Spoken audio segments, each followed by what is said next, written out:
Prej mbrëmjes së 28 majit, qyteti i Shkodrës është kthyer në shtëpinë e madhe të librit. Edicioni i dytë i panairit Libri të Ban të Lirë ka bërë bashk shkrimtar, poet, përkthyes, studiues dhe dashamirës të librit nga trevat shqiptare dhe më gjerë.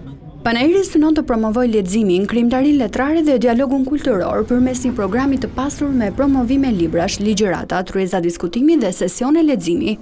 Jemi në një situatë ku marrëdhënia jonë me librin është akulluar, është ftoftë në një mënyrë të tillë sa që vetëm një vendi që aspiron me hy në Evropë nuk i ka hije.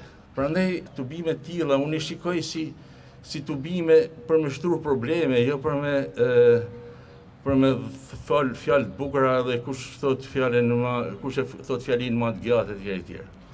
Unë jam i sigurt se ashtu si në të kaluarën, libri ka qenë ura që ka lidhur Arbreshët me Shkodrën, do të vazhdoj akoma të lidhin shqiptarët me Europën.